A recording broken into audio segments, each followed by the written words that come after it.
Welcome, everyone. Hope we're all doing well and that you're at the right spot.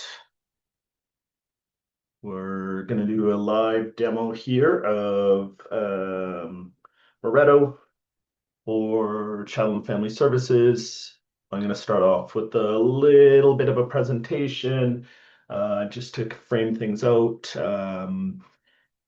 Before we get going, if you wanted to plug into the chat where you're tuning in from, what organization, um, and we can even get going with questions. If you have questions already, you want answered, by all means, you can drop them in there. Then it'll allow me to make sure that I'm addressing them as we go. I'm Travis Turner. I'm one of the co-founders here at Help Seeker, based out out of Calgary. But we do have a team working with us throughout Canada, Canadian-based company, obviously, B Corp.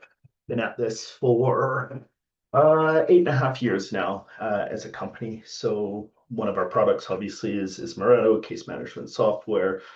Yeah, some and some note takers I see that just dropped in, which is absolutely fine. Give everybody another minute or so here to get settled in. We, of course, are recording this right now, and we'll send out the recording along with the slide deck that I'm going to show you guys in about 2 seconds here. All right. We do have this scheduled for an hour, but I don't think it'll take that long. But again, we have the space. I'll make sure to reserve some time right at the very end to answer any questions that pop up. All right. As stated, this is a live demo with obviously a little bit of a presentation to set some context. Um, Here's what we're going to go through. I'm going to go through the typical problem that we hear throughout our conversations throughout Canada. Kind of give it some context of why we've built Mareto the way we built it, the work that we do. Hopefully give you some practical takeaways on what we believe you should be looking at for. And these are ones that I think personally, and who am I to say this?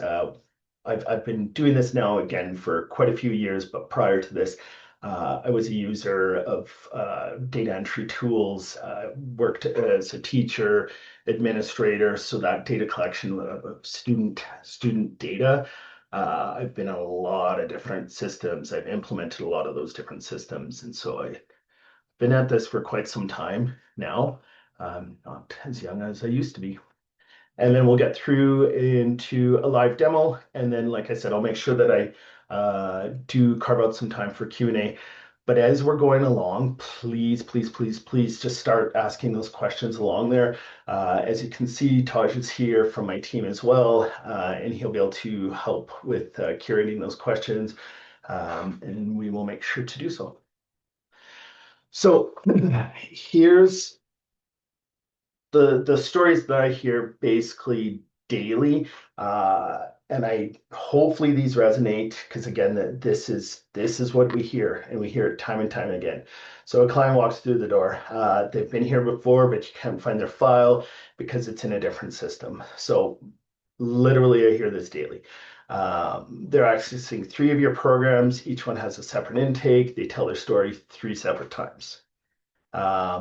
You write case notes on paper because software takes too long. Then you enter them in again later.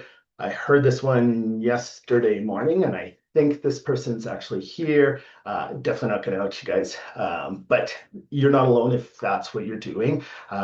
It's still super, super common that I hear, folks are still doing case notes on a piece of paper, and then maybe it makes it into a system. And then here comes month end. Now we actually have to make sense of it. So we still have some of our stuff on paper. We have some on an Excel spreadsheet. We have some over in a Word document. We have some in case management software that we don't like. This is the normal things that I hear day to day to day. And then we got to make sense out of it, right? Last one, a colleague in another program doesn't know this person is already being served because the systems don't connect. Super, super common where we're working in, five different pieces of software in five different programs. None of them connect, none of them do that. Again, not your fault, by no means. It's not because you're not working hard enough. It's because, again, your software is not wrapping around the actual work you do. So that's the common stuff that I'm definitely hearing. The technology wasn't built for this work. So often what we'll see is somebody's using, let's say one for food banks, but they're trying to do case management within it. There's a bunch of folks out there doing that, or they're trying to use like a CRM and they're plugging in case notes into there. It's just not actually built that way. So it's thinking about how do we actually build this software to wrap around the work that you folks do. And like I said, having used lots of these pieces of software before, I know how they do not work. And so hopefully this, what I show you is something that you would think is useful. Um, Basically, it's just saying this in a few different ways here, so I'm not going to reread it. But what is the possible, right? So there's the problems that I talked about. So one person, one profile across every program, intuitive enough that you actually want to use it, and it makes it easier than writing it down on a piece of paper. When it comes to reporting, we have to pull our monthly report, our quarterly report, our annual report. It's actually there. It's ready to go. It doesn't turn into a full-time person's job trying to actually curate this data. And I know for certain there is folks that just that's all they do. They have to actually go through this, pull the data, make sense out of it. Um, Workflows, and I'm going to talk about this, workflows that match how your program actually runs. So when a person walks through that door, what's the first thing you do? You do this sort of an intake, you don't do this, right? And so it's actually building the software around the work that's actually happening, not going, here's a software, you guys make it work, make it work. Canadian hosted, role-based access, data sovereignty built in. More and more, we're getting, folks are getting much more savvy about where their data is being stored. Pretty much every conversation I have, one of the questions is, where's our data stored? And so that's something to be keeping in mind. One of the unique things that we do is we build actually across all these different services. And sometimes it's actually all in one organization. So we have implementations that do just about this whole thing in one implementation. So, working in child and family services, but we also have housing services, but we also do employment. I know that that's actually what happens in nonprofits. It's never this kind of pure, we only do this. Sometimes it is, but usually it's we do all these things, and then thus the software often doesn't work.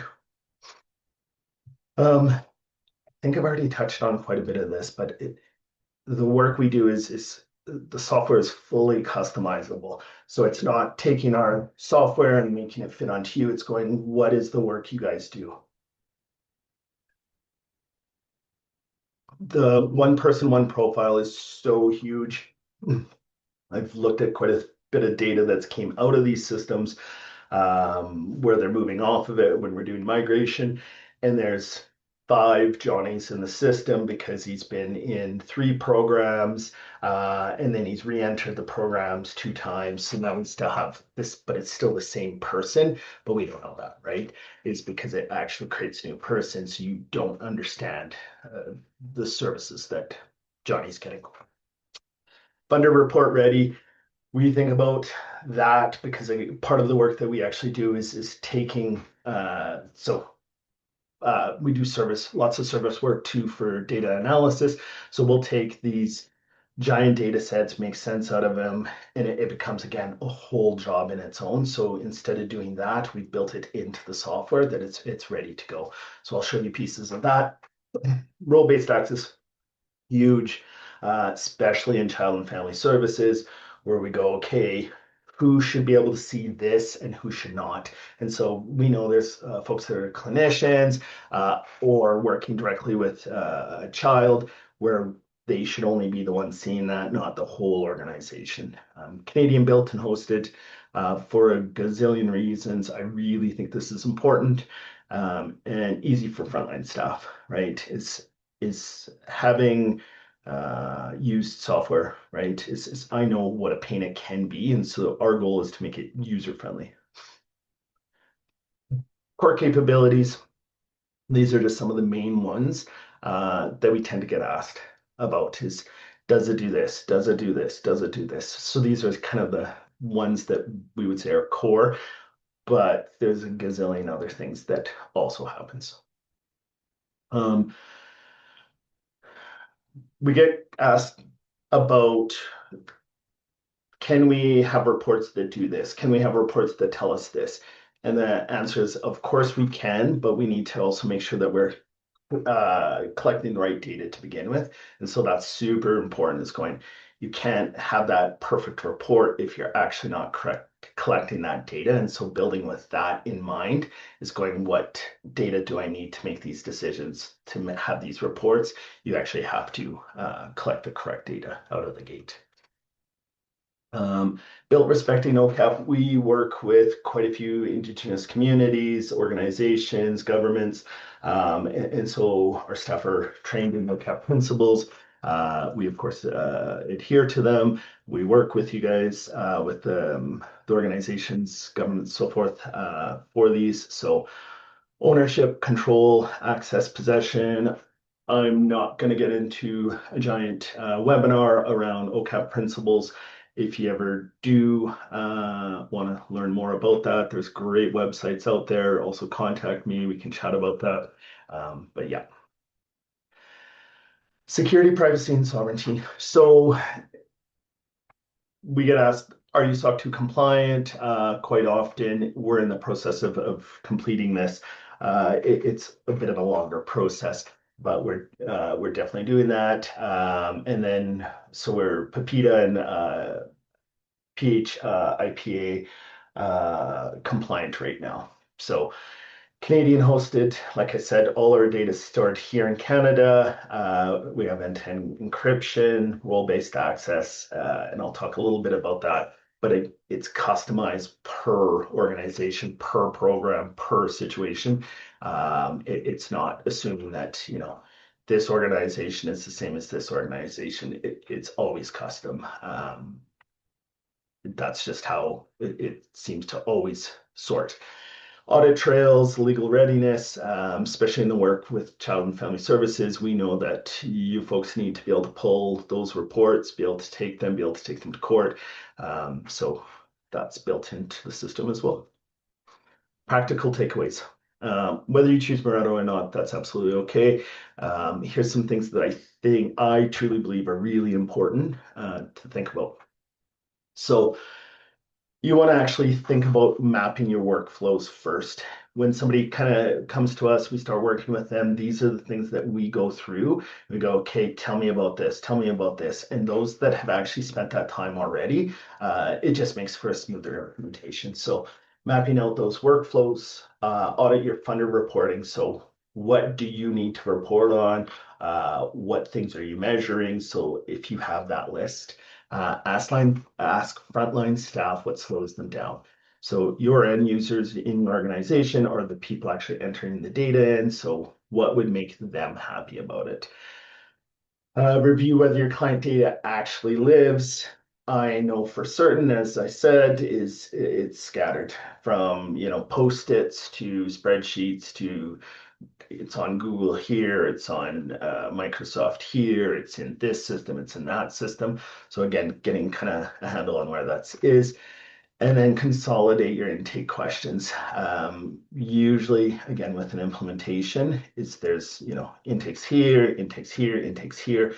If we can actually kind of merge those, if you will, especially if it's a larger organization, so you have that one central form, if you will. Things that I would ask a vendor or things that we get asked on a regular basis is where's my data stored? Who owns that? So you own your data. I store your data, I help you store it, but of course you own your data. And actually the person owns their own data as well. So can the software be customized to my programs? Not do they have software and can they move a little of this or make that? Can it actually wrap around the work that you guys do? What does funder reporting look like? How long does an implementation take? What happens to my data when I leave? So again, your data is your data. You take that data with you. I don't own it. We don't own it. It's not ours.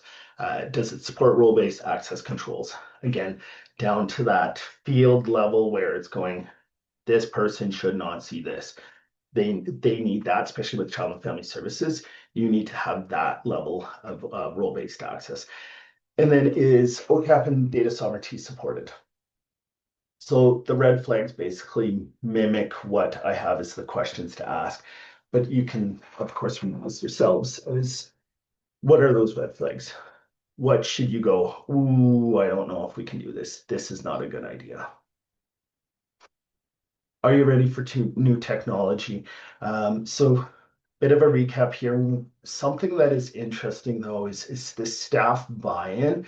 Does it exist, right? Like you might find the world's greatest software, but if nobody's ready for that change, it makes it hard, right? It makes it hard to actually get the new software up and running because again, there's the testing, there's refinement, there's the finesse of it. And same thing with this champion identified. So thinking about that change management, this can be a huge undertaking for like a very big organization that's doing it across, 20 different programs.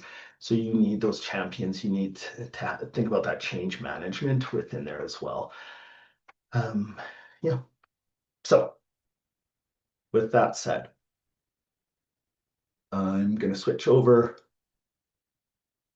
and I'm going to show you. Hopefully you can still see my screen. Um, the biggest thing here is that it's fully customizable. And so I'm going to show you one that's similar to a build that we're actually doing for an Indigenous organization. That is working in child and family services in British Columbia. And so I'm going to show you elements of that. Of course, there's no live data in here, it's fake. And you'll see how quickly we have, people that are listed as being 60 years old and that says they're a child. So like the data is 100% fake within here. But again, it'll give you a sense. So each element is fully customizable. So even in an implementation where I go, okay, I'm a manager and I really want to see these metrics every single time I open it up, that's the most important thing. And these announcements, I want to be able to do announcements and all the staff be able to see those, whatever those important pieces are. To I'm a frontline worker and I'm the person that does intakes. And so that's actually the screen I want to see first is what new intakes are there? What have been closed? What are those pieces? And that. So keep in mind, just 1 second, my computer here. Just gonna give it a refresh. So each one of those pieces are customizable, top to bottom for each person within the organization.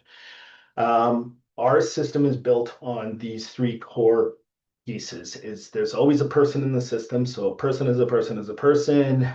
There needs to be that one central profile for that person. Who sees what elements of it? That's a role-based access conversation. There's also always a case and there's always an event. And so if we keep those in those buckets and we build it across the programs, it allows us to have a nice stable data model that encompasses all the work that you folks do. So what does that look like? It looks wildly different in each implementation. There's some commonalities, but it does look quite a bit different. But again, that's the basis of the work that we do. So here's our person, here's our case, here's our event. Now these things do fit in here, and I'm going to show you a few of these elements. But person, intake, case, I'm going to actually start with the intake. So here's intake. I'm going to show you. So here's what we would do. A new intake here. I'm going to actually just pull up the closed ones. And I'm going to go to this one here. So just to kind of show you what this looks like. So we've identified a risk. There's substance use, child safety concerns, right? All the way down to each one of these data elements can be customized, right? So from gender to preferred name to immigration status to XYZ. You can see here Indigenous identity. I'm going to just open this because this was interesting. So family connection. So are they connected to another person? So is this person connected to that person? Or are they part of an overall family? Band membership. Is mom part of this one? Is dad part of this one? So we can actually go down to whatever level that you want it to be set up as. Again, thinking about what is important at that time when you're doing the intake. So risk, right? There's some standard things that I know you guys have to report on, but then there's we need to actually record this because this is useful. So intake, so we do our intake and then we move them actually from here into another program. Just gonna close that up. I'm going to hop into another profile in a little bit here, and I'll actually walk through the person, case, and event. What I do want to do within this one here is look at the appointments. So appointments, lots of requests is can we actually have a calendar within here where we book our appointments and so then I know that Travis is working with this family, here, and then Alina's working with these families. So it could be a centralized calendar or it could be per staff. It looks again a little bit different for each. So you can just see what these are looking like.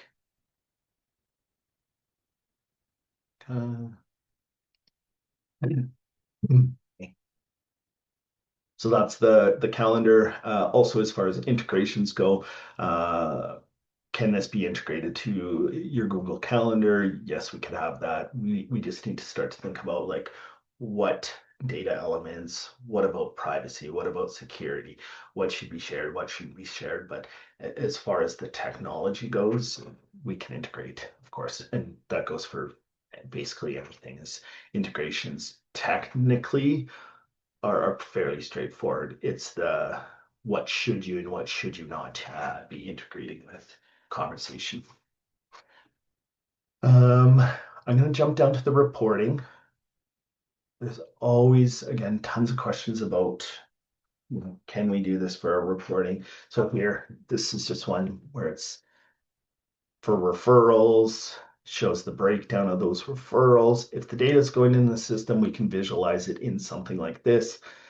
I want to know what did it look like last year, this year versus this year, this quarter versus last quarter. We can have these, charts sitting side by side, so you can actually do that side by side comparison. We can customize these to actually your branding because then when you go to download it, we hit save image, it downloads the image, and you can actually just drop it into your reports so you can send that off. We want to know intakes by date.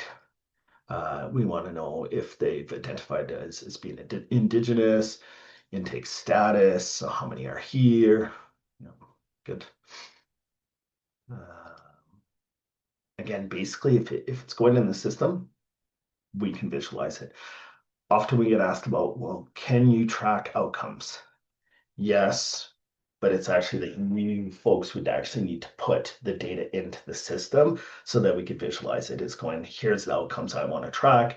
And then we could actually have it in here as going, yes, participant A, where we had 42 participants that went through here and they're successful and blah, blah, blah, blah, blah. What are those outcomes you're actually tracking?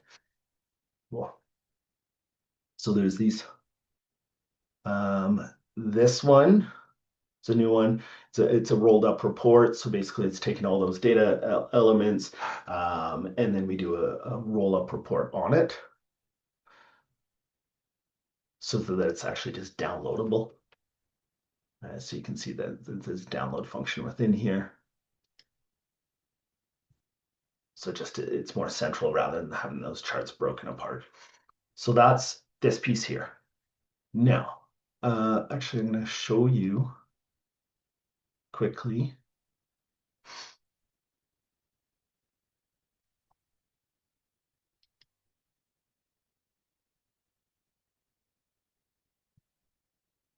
Within here, audit logs.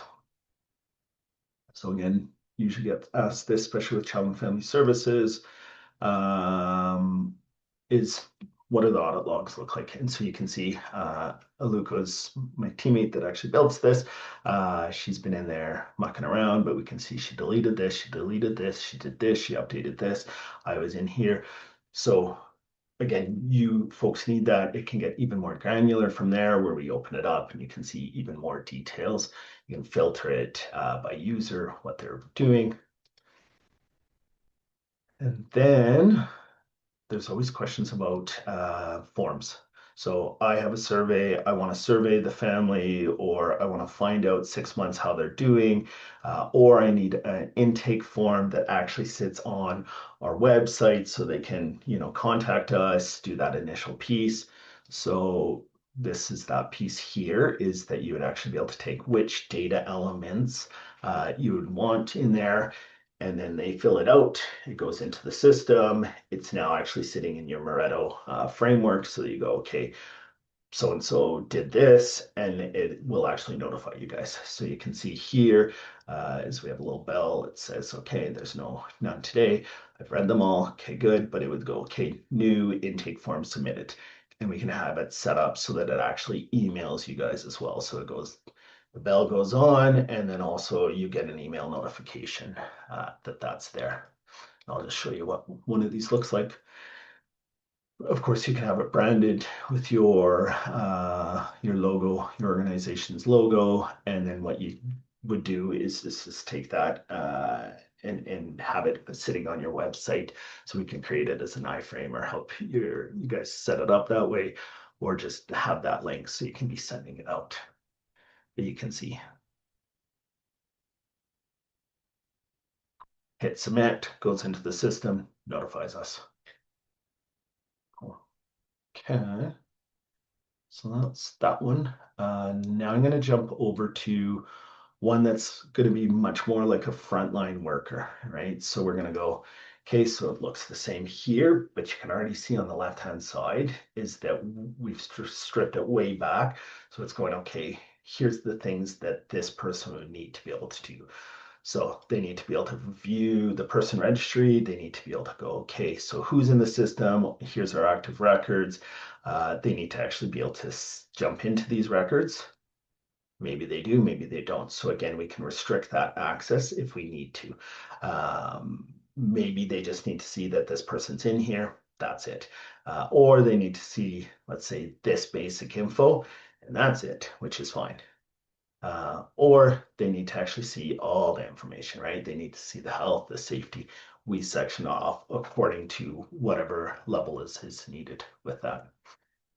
We can then see within his file is here's what's happening in his. We can see that there was an intake that was done within here. We can also see that it was closed and it moved on to this program here. We can also then see that there's a new case opened into here. So, oh, I'm not allowed to see this. Okay. So that's as far as I'm allowed to see with my given level of access, which is good. I did already start to talk about the intake, so I'm not going to rehash that one. Cases. So within here, here's what a case would look like. I really like this because I go, okay, here's my open case. Now it's pending. Now it's on hold. Now it's transferred. And so we can actually move them through those stages and we can see everything all in one view going, okay, here's what we've got going on. We have these 52 people or just mine. And this is just actually set up here as we go, okay, I have brother and sister within the system. These are part of my case. So I'm going to click on here and go, okay, here's the basic details. They're part of this program that we've put them into. What are the things that we're working on, the case goals? We also can see, okay, here's parents, some parent coaching. They're part of this. Oh, did we have consent? No, there's no consent on here. So we got to make sure that we've actually did our consent files. So again, lots of questions always about consent. Each organization seems to be slightly different. It ranges from we want it built right in here where they can click all these boxes and then we can, have them sign off on it to we actually have the paper copy. We read it to them. We give them the piece of paper. They sign off on it, and we want a file upload within the system. Absolutely, I'd say that's still probably the most common way of doing it is because it allows for the specific consent process and to go there. And then so then we just put a date with that. So we go, okay, here's the date that they signed it, the checkbox, and the file upload is the most typical. And then what we can do is go, we know annually we need to renew the consent. So we can put a reminder. So there can just be a calendar of renew consent, right? And the notification can go to yourself. It could actually go to that specific client as well. Case notes, you see there's no case notes. Here's the restricted ones, right? So we go, okay, I'm the only person that should be able to see these restricted case notes within here. And so this is where you'd actually put them. So restricted clinical notes. So here we can have it as a table and show you what it looks like just for editing. So you can just type normal. You can also add a table into there. It's a few different functions. You can make headers. Again, whatever you want to do within there. Is there a required follow-up? So go yes, and then the date. And so same thing. That's then what I would put this into the calendar, or I'd have it set up so that it reminds me 3 days before the follow-up or the day of or. And here's the follow-up details. Do we need a different box for it? So here's the description, here's the notes. Again, it just depends how you want to set it up. Or here, yes, they submitted X and I need to be able to upload this. So that's again, and those could be restricted or are restricted the way it's set up here. So that's case. I'm gonna now jump down to, so here would be case notes. So here's my open case notes for my files. Here's the clinical notes, like the one I just showed you. And then we can have it listed. Here's all the stuff that's happening in here, right? Let's go in, okay, here's my assessments. Here's the one-on-one therapy. Here's the this, here's the that. All of those things are listed then as an event within the system. I went through quite a bit. I'm gonna leave it at that. If I've missed something and we get to Q&A and you want me to hop back to it, by all means, I can jump back to it. Also, if you're like, hey, there's a ton of questions, you want to book some time with me to chat, would be happy to go in greater detail because we can do That's this. there's You bet. a question here. Can you show how the family connections are entered to generate the list of family connections? Yes. And is there a report that can be pulled that shows the family connections? Yeah, so the way I Oh, have it set up right now, I don't have it set for that. But again, that's one of those things going, hey, I need to be able to say that it's the Turner family, and part of the Turner family is Travis, there's Sally, there's Bob, and we could actually have just a family page set up. I don't have it as that, but if that's something you would want to see, if you're like, hey, this checks all the boxes, but I want to see how that would look, what I would do is I just set up a specific demo for you to see that. That's a great question. Yeah, but the functionality in the back end is built already for that. Love that question. I'm gonna jump back for 2 seconds and do the last of my presentation. But again, think about those questions, and we'll have a decent amount of time to go through questions. So what does it look like for us actually in the implementation? 4 weeks is fairly loose because it can be done in as little as 2 weeks. If it's a huge one, like the one I was talking about in BC that we're doing, we'll be kind of at about 3 months altogether. But that's actually 20 plus 20 programs within there, ranging from, child family service, the intake, the housing, the maintenance, the this, the that, and so it's quite complex. But we do always start off with that workshop. We need to understand what the work is that you're doing, how you're doing it, um, what reports you need, what outcomes you need to measure, all those things. We then do that configuration, data migration. Of course, if you have data that needs to move into the new system, and then we do the training, go live, support, and until you're independently running within the system. Pricing, we do like to be as upfront as we can about pricing, and so starting $5,000 um, at $40 per user. There's of course discounts based on how big the implementation is, how long you're planning to stay with us around contracting. So that's kind of your starting base price. But you know happy to do a custom quote and have that chat with anybody that's interested in it. So, questions, and more than happy to go back if you saw something or didn't see something, let me know. Questions. So I see some. Can you share a little bit more about role-based access controls? Yes. Uh, so with that, I'm going to just stop my presentation here. And so this would actually be a good example of that. Role-based access is right there. So here you can see that this person, we're going to call them a manager, is able to see all these different elements. They're able to actually even see the different programs, which I didn't show you. So we have here, they can see all the individuals. So their access is pretty wide open. They can see the audit logs, the form builder, all those pieces.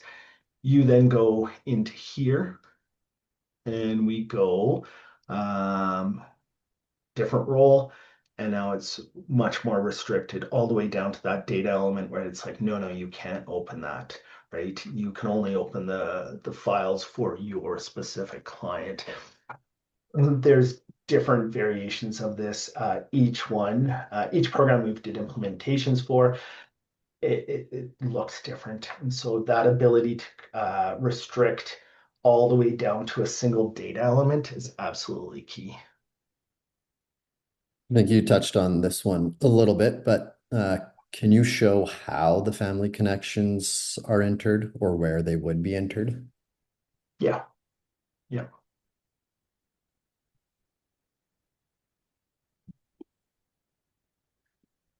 It's interesting because I was just talking to Aluko about this. That So here's family connection. So they're connected to this person, father's nation, mother's nation, band. So all of those pieces within there. Now, what I don't have it set up is the page where we can then go, okay, here we know that these families, and it's just I don't have that page, but I'm able to show them, so we can show, here's they're connected to these people and make sure that it's all linked within one. So yeah, I also saw somebody say hi from TI. I think it was Maggie. Hi, Maggie. Maggie, we've been working with for, oh, it's been over a year now. Nice to see you here. Yeah, I can see that there's some of the folks from our current clients. So any of our current clients, if you're in here and you're like, hey, how come I don't have that or I want that? Just let us know, right? We can of course modify it and get that into your guys' system. I'm just looking through here for questions. Yeah, and I can see who wrote that about the family one. Absolutely. Let me know if you do want to kind of continue that conversation, what you're looking for in that for that page, and I can set that up, and I can meet with you even probably tomorrow. We could have it up and running if you're super interested in what that looks like. Other questions?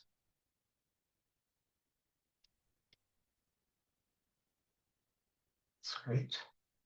Well, hopefully there's no questions because I did such an incredible job of showing you guys all these different pieces. Um, if you have those questions or you're like, I didn't see this, don't assume that it's because we don't have it. It's because I don't want to sit here for 2 hours and go, and then there's this, and then there's this, and then there's this. I've rarely, if ever, am stumped and say, yeah, I can't do that. It's always a, yes, we can build that, and here's how we'd approach it. So please, please don't hesitate to reach out if you have those sorts of questions. With saying that, if there's no others, actually, I'm just gonna put up my contact information. Um, if you do want to reach out.